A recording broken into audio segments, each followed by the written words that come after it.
केसरिया से मन जोगी हुआ रे, दिल झूमे देखो मतवारा हुआ रे, केसरिया से मन जोगी हुआ। हर पल मनाओ केसरी त्योहार। विमल, बोलो जुबान केसरी।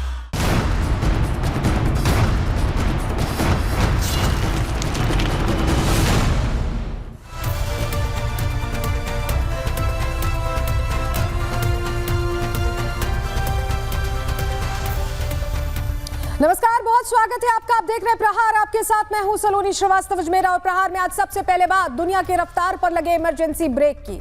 मिडिल ईस्ट के महायुद्ध ने ग्लोबल एनर्जी सप्लाई का गला घोट दिया। समंदर के रास्तों पर बारूद बिछा और नतीजा ये कि दुनिया भर में तेल की किल्लत शुरू हो चुकी है। लेकिन इस तबाही में सबसे बुरा हाल हुआ है भारत के उस पड़ोसी का जिसकी पहचान ही कंगाली बन चुकी है। पाकिस्तान में इस वक्त तेल को लेकर हाहाकार मचा है। जो पाकिस्तान कल तक वॉशिंगटन में ट्रंप के सामने अपनी तेल की तिजोरी वाला नकली माल बेच रहा था, आज उसकी असलियत पूरी दुनिया के सामने आ चुकी है। शहबाज शरीफ ने मुल्क में ऑयल लॉकडाउन लगा दिया है और सिर्फ पाकिस्तान ही नहीं, बांग्लादेश, श्रीलंका, सबका हाल बेहाल है। बताएंगे आपको दुनिया के बाकी देशों का हाल और भारत की तैयारी भी डिटेल में बताएंगे। दूसरी खबर ईरान की उस ललकार की है जिसने सुपर पावर अमेरिका के होश उड़ा दिए हैं। ईरान के रिवॉल्यूशनरी गार्ड्स यानी IRGC ने खुलेआम ऐलान कर दिया है कि यह जंग 2-4 दिन की नहीं बल्कि पूरे 1 दशक तक चलने वाली महातबाही की शुरुआत है। तेहरान की ओर से आए इस बयान ने साफ कर दिया कि अब तक जो आपने देखा है वो तो ट्रेलर था, असली पिक्चर और घातक हथियारों की नुमाइश अभी बाकी है। कैसे ईरान, इजराइल और अमेरिका को 10 साल तक युद्ध की आग में झोंकने के लिए तैयार है, इस पर भी डिटेल देंगे। तीसरी खबर ट्रंप के गेम प्लान की होगी। ट्रंप खुद को किसी खलीफा से कम नहीं समझते हैं। खलीफा सरकार की डिक्शनरी में हार जैसा कोई शब्द नहीं है। ट्रंप की दुनिया विजेताओं और हारने वालों में बटी है और इस खेल में वो कभी खुद को लूजर की कतार में खड़ा नहीं होने देना चाहते। ऐसे में अगर ईरान के साथ ये टकराव अमेरिका के लिए घाटे का सौदा साबित हुआ तो ट्रंप अपनी साख बचाने के लिए अपने करीबी दोस्त की बलि देने से भी पीछे नहीं हटेंगे। कैसे अगर ये मिशन ईरान फेल हुआ तो सारा दोष इजराइल की रणनीतियों पर मरने की प्लानिंग हो चुकी है, इस पर भी आपको जानकारी देंगे। लेकिन चलिए सबसे पहले बात पाकिस्तान में लगे तेल लॉकडाउन की करने जा रहे हैं।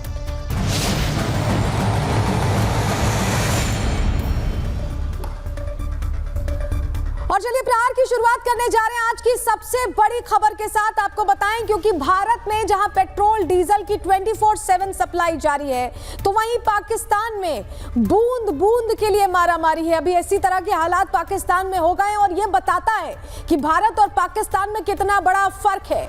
2 तस्वीरें आपको दिखाते हैं। जहां पाकिस्तान में तेल वाला लॉकडाउन लगा है तो वहीं आज प्रहार में हम पूछ रहे हैं कि पाकिस्तान के वो तेल वाले भंडार कहां गए जिनका कोटेशन अमेरिका को बेचा गया था।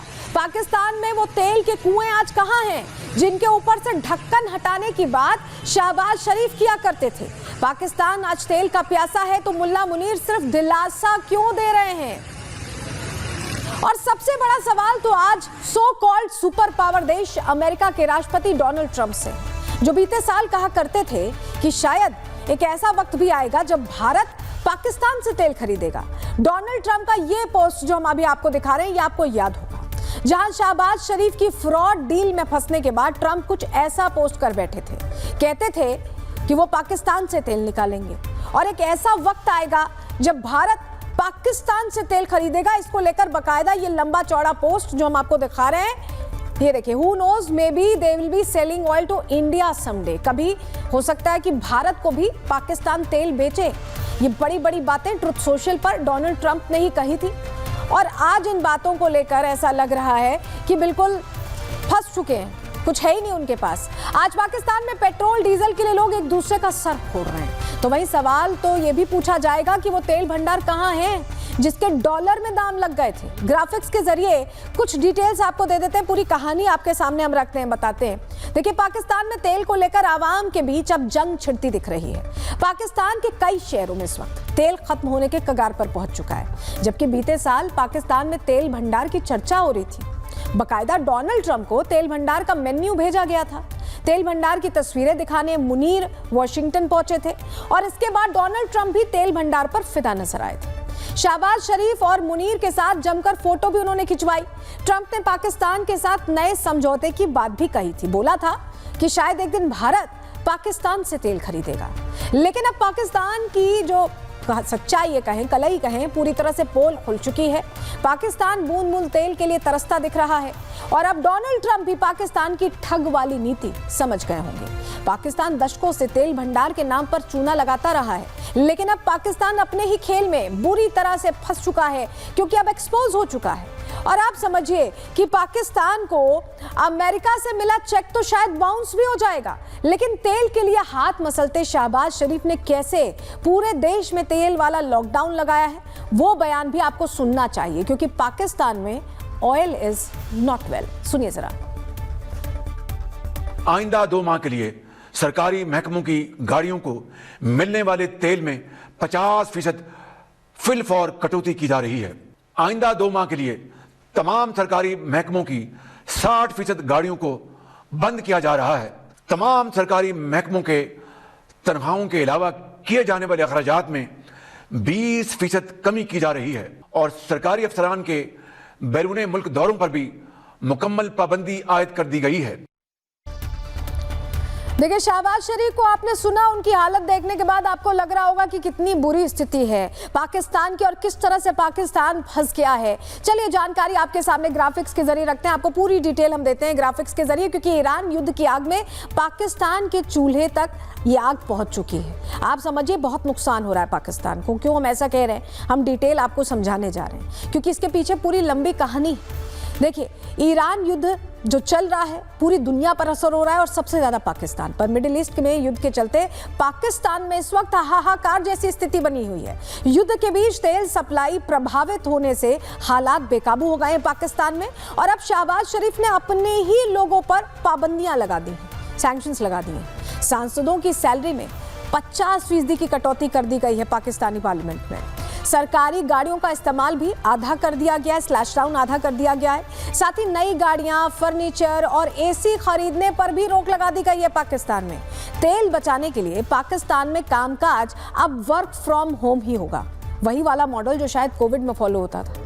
सरकारी और निजी दफ्तर अब हफ्ते में सिर्फ 4 दिन खुलेंगे, जिससे कि जो आवाजाही है वो कम हो, इलेक्ट्रिसिटी कम हो, पूरी एनर्जी कम खर्च हो, इस पर फोकस है। उच्च शिक्षण संस्थानों की बात करें तो वहां पर भी ऑनलाइन क्लासेस शुरू हो जाएंगी। अब जाकर क्लासेस नहीं होंगी, फिजिकल क्लासेस नहीं होंगी, ऑनलाइन क्लासेस होंगी। तेल की मार से बचने के लिए शहबाज डिजिटल शरण में आ गए हैं और आप समझिए कि सरकार के सभी इवेंट्स को भी रद्द कर दिया गया, कैंसिल कर दिया गया है। पाकिस्तान में एक बार फिर वैसे ही नियम लगाए गए हैं जैसे लॉकडाउन में लगते हैं। ये नियम सुन के आपको ऐसे ही लग रहा होगा कि पाकिस्तान में लॉकडाउन तो लगा, लेकिन कोविड वाला नहीं, तेल वाला। और लोग कह रहे हैं कि कोरोना युग जैसा माहौल लौट आया है। जो पाकिस्तानी लोग हैं वो कह रहे हैं ऐसा लग रहा है कि कोरोना आ गया है, कोविड आ गया है, और इसी तरह की स्थिति बनी हुई है। अब आप सोचिए कि पाकिस्तान की सड़कों पर पेट्रोल को लेकर हालात ये कि लूटमार चल रही है। पेट्रोल पंप पर बेतहाशा भीड़ देखी जा रही है और कैसे इस देश के भविष्य का टीजर अब सामने आ गया है। देखिए, पाकिस्तान की सड़कों पर तेल के लिए मारामारी चल रही, तो वहीं शहबाज ने लॉकडाउन लगाने का ऐलान भी कर दिया है। लेकिन इस मामले में भी उनकी भतीजी मरियम नवाज भी किसी से कम नहीं है। मरियम नवाज ने भी पंजाब प्रांत में तेल वाला ताला जड़ दिया है। ये लंबा चौड़ा जो आप पोस्ट देख रहे हैं, ये मरियम नवाज ने किया है और इसके जरिए उन्होंने भी ऐलान कर दिया है कि उनके प्रदेश में, जिस प्रदेश की वो मुख्यमंत्री हैं, पंजाब, पाकिस्तान वाला पंजाब, वहां पर लॉकडाउन जैसी स्थिति है। वहां पर भी जो कहीं ना कहीं स्थिति है उसको काबू में पाने के लिए बड़ा ऐलान कर दिया गया। लेकिन मरियम नवाज ने तेल की किल्लत को लेकर कैसे कैसे नियम बनाए, क्या कुछ लिखा है उस लंबे चौड़े ट्वीट में, चलिए जानकारी आपके सामने ग्राफिक्स के जरिए रखते हैं, आपको बताते हैं। देखिए, पाकिस्तान के पंजाब प्रांत में भी तेल की बड़ी किल्लत है। मरियम नवाज ने तेल बचाने के लिए नियम बना दिए हैं और मरियम ने कहा है कि जब तक संकट खत्म नहीं हो जाता, मंत्रियों और सांसदों को पेट्रोल और डीजल नहीं मिलेगा। मतलब कि मंत्रियों की गाड़ियां अब गैराज में खड़ी रहेंगी। अधिकारियों के प्रोटोकॉल वाहनों पर भी पाबंदी लगा दी गई है और कोई भी काफिले के साथ अब नहीं घूम सकेगा। लंबा चौड़ा जो काफिला होता था उस पर रोक है। 31 मार्च तक सभी स्कूल कॉलेज भी बंद कर दिए गए हैं और मुमकिन है कि मरियम का गुस्सा शहबाज पर भी निकल सकता है, क्योंकि ट्रंप को शांति का मसीहा बताने वाले शहबाज शरीफ आज इस तरह के हालातों में बिल्कुल चुप हैं। चुप्पी साधे हुए हैं, कुछ कह नहीं रहे हैं। मरियम नवाज ने तेल की किल्लत से निपटने के लिए अपने मंत्रियों की गाड़ियां तो गैराज में खड़ी करवा ही दी हैं, लेकिन खुद मरियम नवाज कैसे काफिला लेकर निकल पड़ी हैं, जरा वो तस्वीर भी देख लीजिए। और ये तस्वीरें देखने के बाद शायद मरियम नवाज के नेता मंत्री ही उनके साथ बगावत कर दें, क्योंकि वो तो काफिले के साथ घूम रही हैं और अपने नेता मंत्रियों को कह रही हैं कि वो काफिला लेकर नहीं निकल सकते।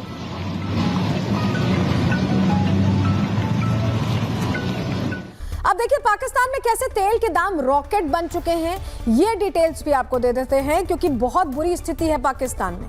हम यूं ही नहीं कह रहे हैं, बल्कि पूरी कहानी आपको बताते हैं, जानकारी आपके सामने रखते हैं। देखिए पाकिस्तान में पेट्रोल डीजल के दाम बढ़ गए, तेल के दामों में 20% की बढ़ोतरी हुई है। प्रति लीटर की अगर हम बात करें तो 55 रुपए प्रति लीटर पाकिस्तान में दाम बढ़े। अब पेट्रोल की कीमत की भी बात कर लेते हैं, 321.17 रुपए प्रति लीटर, ये पाकिस्तानी रुपए के हिसाब से हम बता रहे हैं। वहीं डीजल की कीमत 335.86 रुपए प्रति लीटर पाकिस्तानी रुपए। तो ये इतने महंगे मिलते हैं, सोचिए ये दाम है।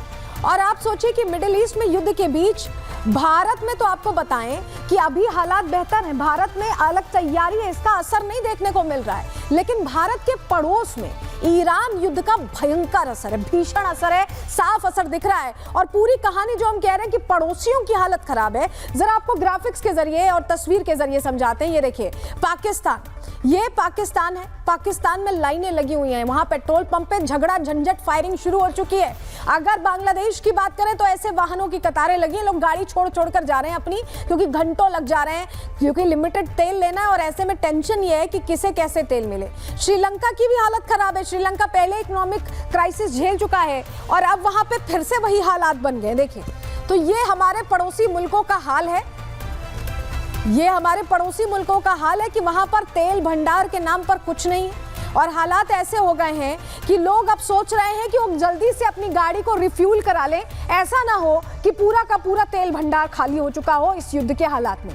लेकिन आपको बताएं कि दुनिया में नियम बनाए गए हैं, IAEA ने नियम बनाया है कि सभी देशों के पास 90 दिनों तक का तेल होना चाहिए, जिससे कि अगर ऐसी कोई क्राइसिस सिचुएशन आए तो उसके लिए पूरी व्यवस्था हो।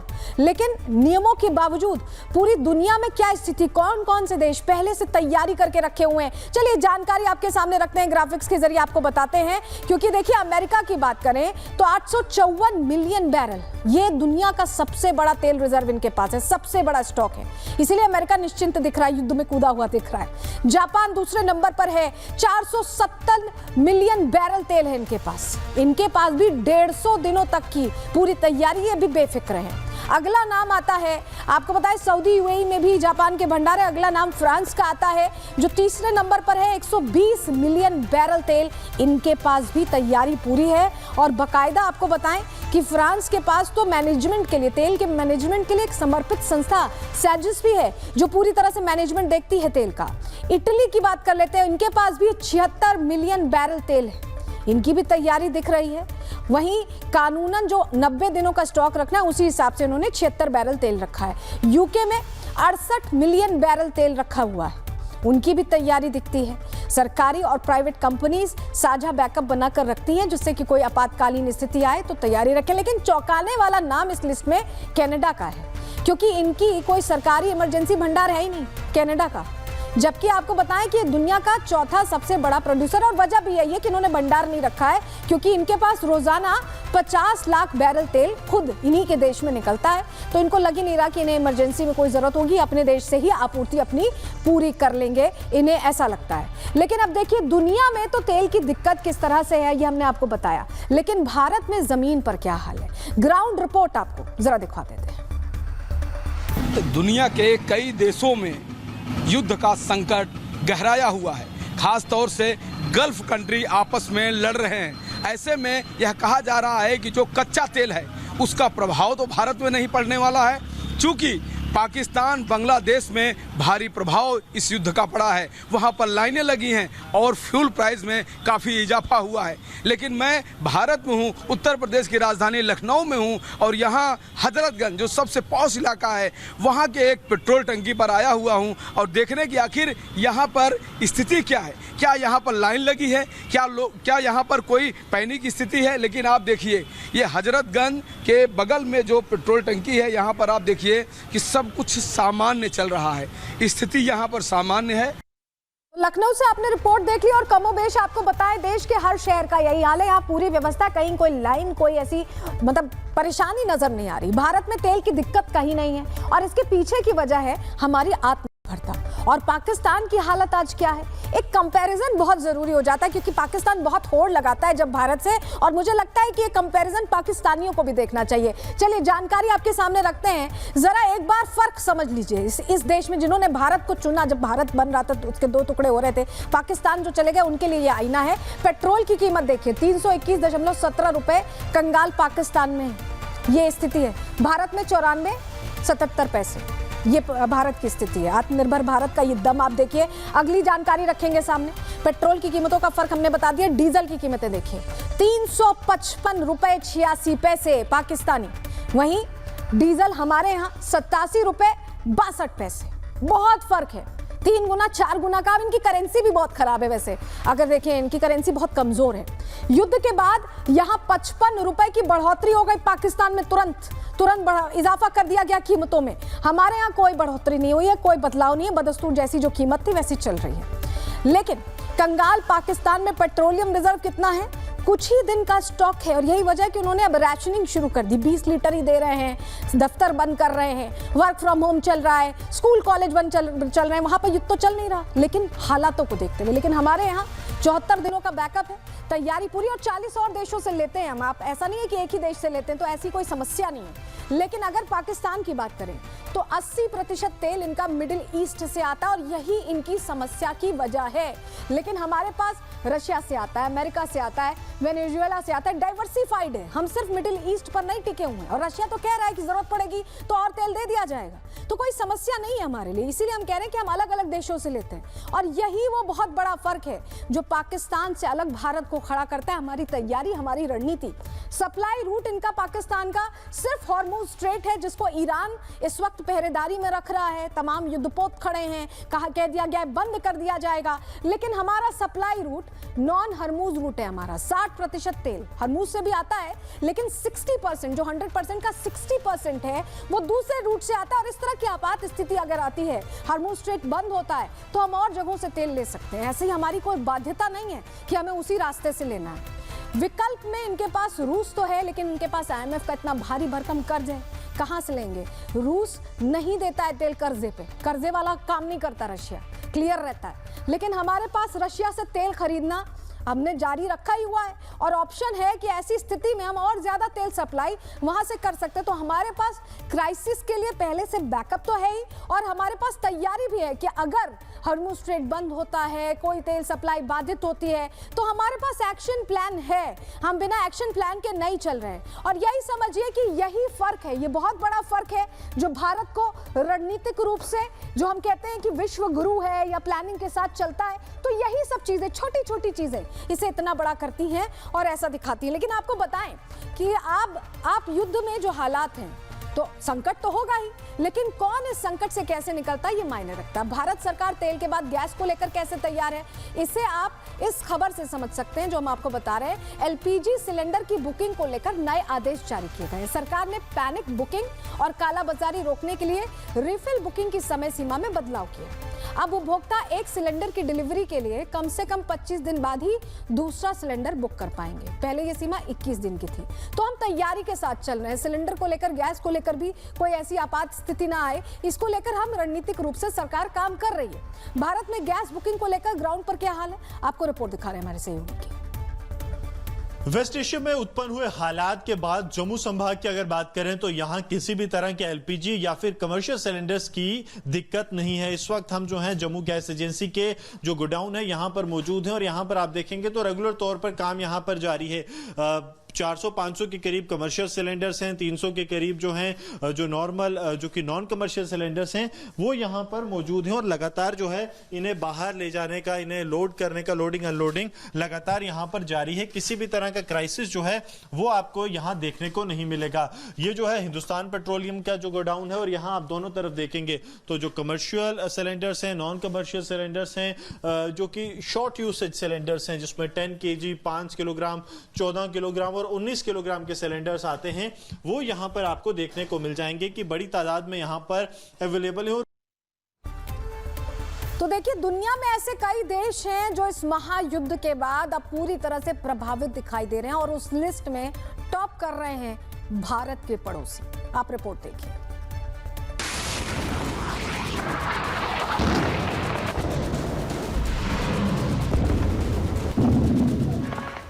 मिडिल ईस्ट के रण क्षेत्र से उठी चिंगारियों ने अब दुनिया के बजट को झुलसाना शुरू कर दिया है।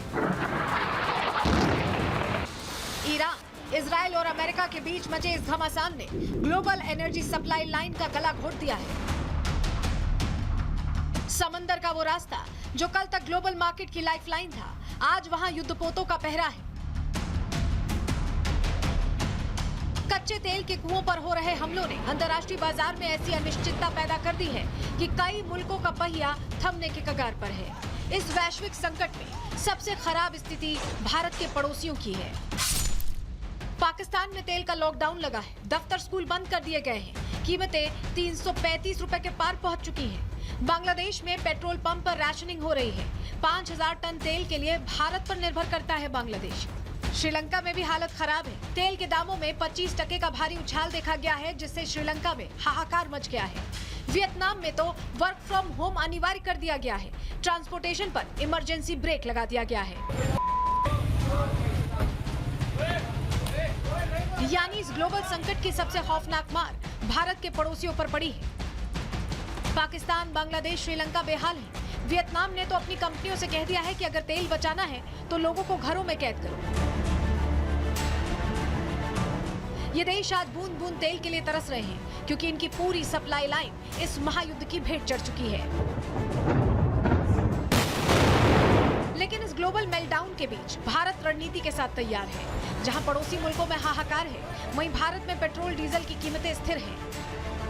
और ये कोई इत्तेफाक नहीं, बल्कि भारत की स्ट्रैटेजिक ऑटोनॉमी की जीत है। 40 देशों से तेल खरीदने की रणनीति और जमीन के नीचे सुरक्षित रखे गए करोड़ों लीटर के इमरजेंसी रिजर्व ने भारत को अभेद्य कवच दे दिया है। सरकार ने साफ कर दिया है कि दुनिया में आग लगे या जंग हो, भारतीय कंज्यूमर की जेब पर इसका असर नहीं होने दिया जाएगा। कुल मिलाकर ये जंग सिर्फ हथियारों से नहीं, बल्कि तेल के टैंकर से भी लड़ी जा रही है। एक तरफ विनाश के मुहाने पर खड़े पड़ोसी मुल्क हैं और दूसरी तरफ है अपनी हितों की रक्षा करता भारत। अब सवाल है कि क्या ये तेल संकट आने वाले दिनों में और गहराएगा। Bureau report, Republic Bharat. तो देखिए, तेल भंडार को लेकर दिक्कत तो खड़ी हो गई है, लेकिन अब एक और प्रश्न हवाओं में, फिजाओं में घूम रहा है कि ये युद्ध कितना लंबा चलेगा। क्योंकि पहले लग रहा था अमेरिका को कि कुछ ही दिन में वो फतेह हासिल कर लेंगे, रिजीम चेंज कर लेंगे, ईरान में सब कुछ बदल देंगे, लेकिन ऐसा हुआ नहीं। ना रिजीम चेंज हुआ, ना ईरान ने हार मानी, और यूएस को जो लग रहा था वो पूरे सपने टूटते दिखाई दिए। जरा दो तस्वीरों के जरिए आपको समझाते हैं कि कैसे अब ये चर्चा हो रही है कि ईरान आखिर कब तक लड़ेगा, क्योंकि ईरान हथियार खड़े नहीं कर रहा है, हाथ खड़े नहीं कर रहा है, वो लगातार फायर कर रहा है। इस तरह की क्राइसिस सिचुएशन में जहां सुप्रीम लीडर नया आया है, मुश्तबा खामनेई, जूनियर खामनेई आ गए हैं, उसके बावजूद ये रुक नहीं रहा है। ईरान ने लगातार लड़ाई लड़ रहा है और यूएस को लग रहा है कि वो कब तक नुकसान झेलेगा, क्योंकि उसके जितने बेसेस हैं सबको टारगेट किया जा रहा है। इजराइल पर बम्बार्डमेंट लगातार चल रही है और यहाँ तक कि जो स्ट्राइक ग्रुप्स खड़े हैं, जो पनडुब्बियाँ खड़ी हैं बड़ी बड़ी, उनको भी ईरान निशाना बना रहा है। तो नुकसान तो करोड़ों का हो रहा है, इतने डॉलर्स का हो रहा है कि डोनाल्ड ट्रंप को टेंशन हो गई है, क्योंकि हैं तो वो एक तरह के उद्योगपति, पैसा खर्चा हो रहा है, पैसा बह रहा है और इसकी चिंता उन्हें हो रही है। लेकिन आपको बताएं कि ईरान के मेजर जनरल इब्राहिम जब्बारी का कहना है कि वो 10 साल तक युद्ध लड़ने के लिए तैयार हैं। यानी ईरान ने अपनी मंशा क्लियर कर दी है। उन्हें सुने जरा।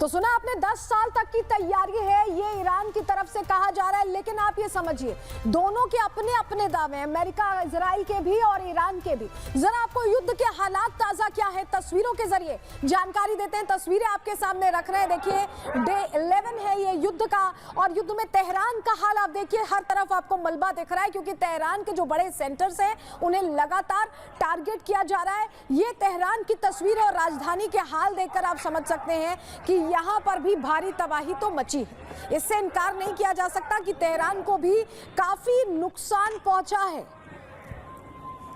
और तस्वीरें हम आपको दिखा रहे हैं।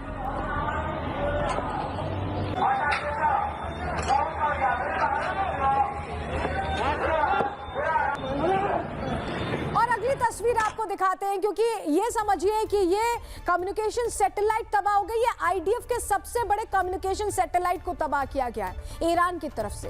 यानी ईरान का रिटेलिएशन भी उतना ही बड़ा है, जितना नुकसान वो झेल रहे हैं उतना ही वो रिटेलिएट भी कर रहे हैं। कम्युनिकेशन सैटेलाइट को, आईडीएफ के सबसे बड़े कम्युनिकेशन सैटेलाइट को यहाँ नुकसान पहुंचा दिया गया है। उसकी भी हम तस्वीर आपको दिखा रहे हैं।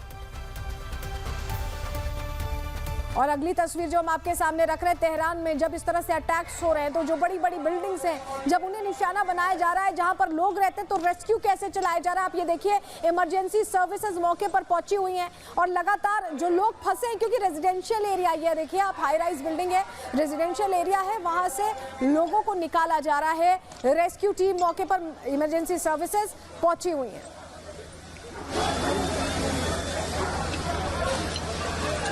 अगली तस्वीर ये देखिए, इजराइल पर कैसे बड़ा अटैक हुआ है। सिर्फ ईरान को ही टारगेट नहीं किया जा रहा, ईरान को ही नुकसान नहीं पहुंच रहा, ईरान उतना नुकसान पहुंचा भी रहा है। ये इजराइल की तस्वीर हम आपको दिखा रहे हैं। इजराइल में अलग अलग जगहों पर जो अटैक हुआ है उसमें देखिए कैसे ये बड़ी इमारतें जो तबाह होती दिख रही हैं, आप देखिए।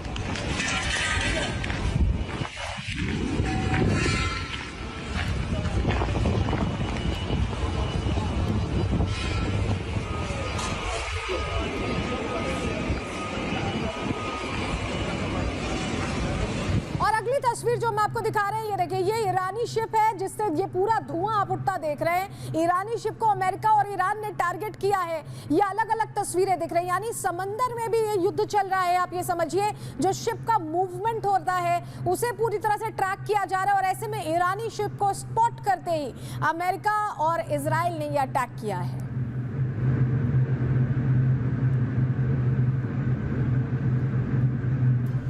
और देखिए, अब इस युद्ध के बीच ईरान की IRGC के प्रवक्ता का कहना है कि अगर $200 तक का तेल खरीदना चाहते हो तो ही युद्ध जारी रखो। यानी धमकी दे रहे हैं कि तेल के दाम आसमान छू जाएंगे। सुनिए जरा उन्हें।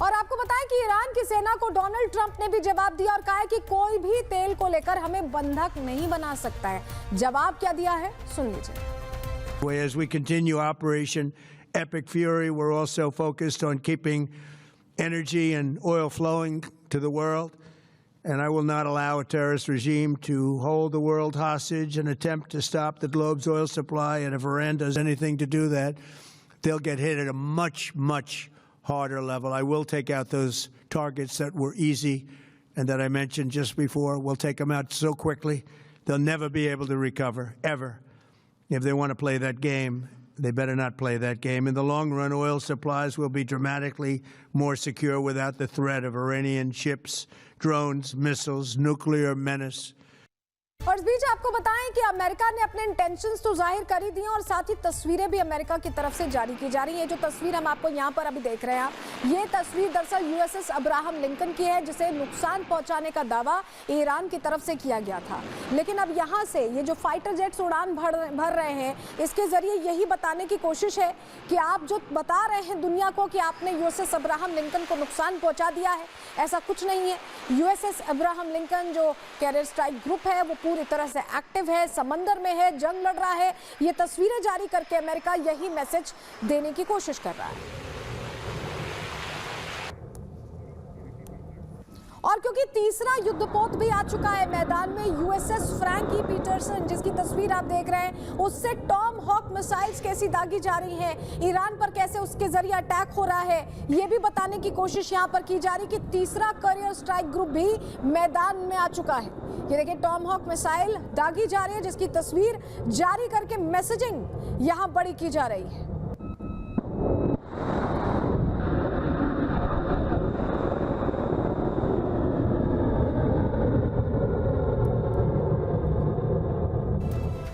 तस्वीर देख ली, क्योंकि यूएस मैसेज देने की कोशिश कर रहा है। लेकिन अब तेल की कीमत को लेकर ईरान से धमकी तो मिली है, लेकिन अगर तेल सही में $200 प्रति बैरल पहुंच जाता है तो हाल क्या होगा? अगर ये सवाल आपके मन में है तो चलिए जानकारी आपके सामने रखते हैं, आपको पूरी खबर जरा डिटेल में बता देते हैं। दुनिया में क्या होगा?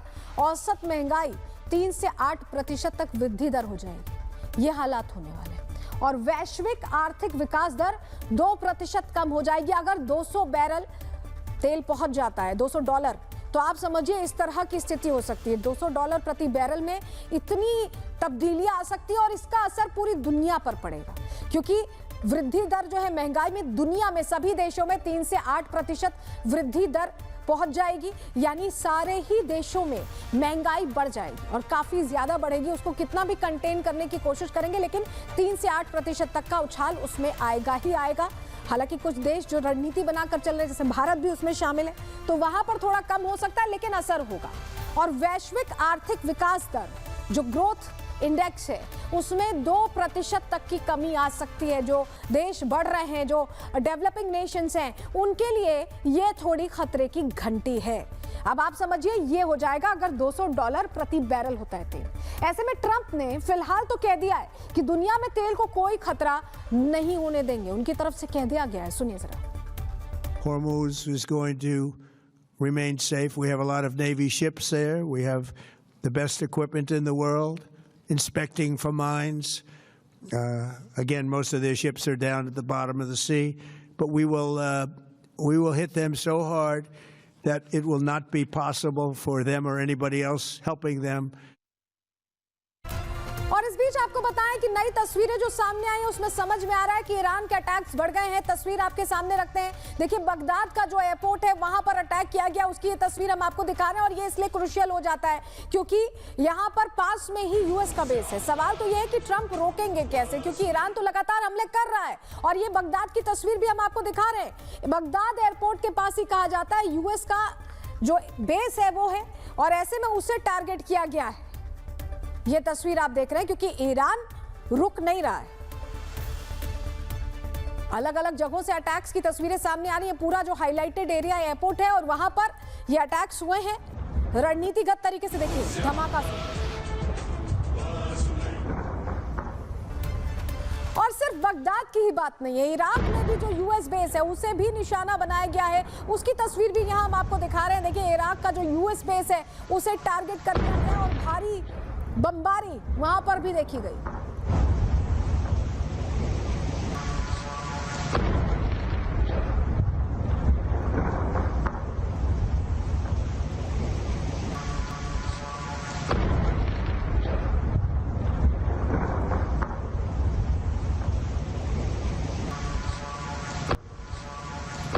तस्वीर जो हम आपको दिखा रहे हैं, इस तस्वीर को देखिएगा। इजराइल का टैंक तबाह हो गया है। बताया जा रहा है मरकावा टैंक्स हैं ये, जो लेबनान के इलाके में इंटर कर चुके हैं और वहां पे हिजबुल्लाह हुती जो हैं, हिजबुल्लाह के जो ठिकाने हैं उनको न्यूट्रलाइज कर रहे थे। लेकिन ऐसे में हिजबुल्लाह ने जवाबी कार्रवाई किया है। खियाम में साउदर्न लेबनान है ये, और यहाँ पर मरकावा टैंक जो था इजराइल का, उसमें विस्फोट हुआ है, भयंकर विस्फोट हुआ है। उसकी तस्वीर हम आपको दिखा रहे हैं।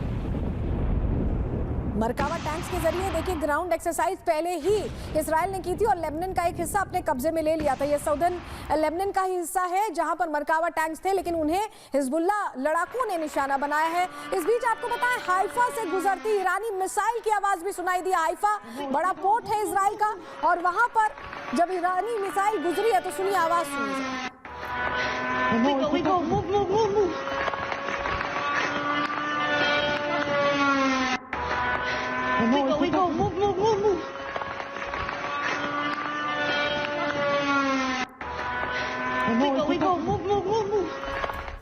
और इस बीच बड़ी जानकारी सामने आ रही है, बड़ी खबर आ रही है जो आपको बताएं कि जॉन बोल्टन ने ट्रंप पर निशाना साधा। ये बड़ी खबर मिल रही है।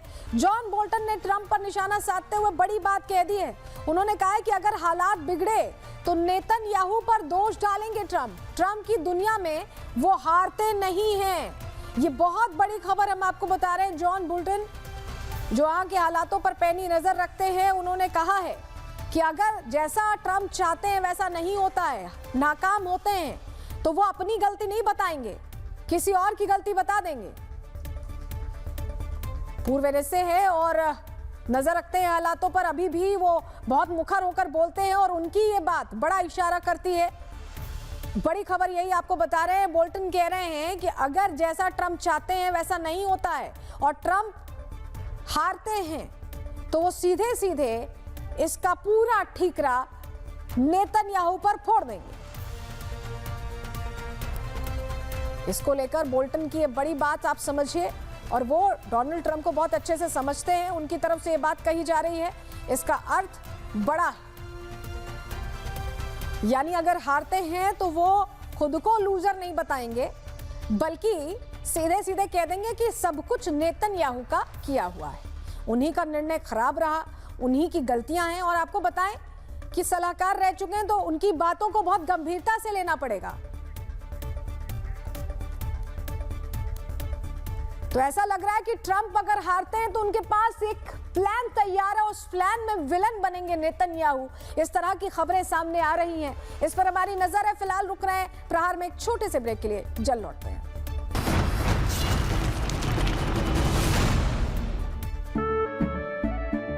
केसरिया से मन जोगी हुआ रे, दिल झूमे देखो मतवारा हुआ रे। केसरिया से मन जोगी हुआ। हर पल मनाओ केसरी त्योहार। विमल, बोलो जुबान केसरी।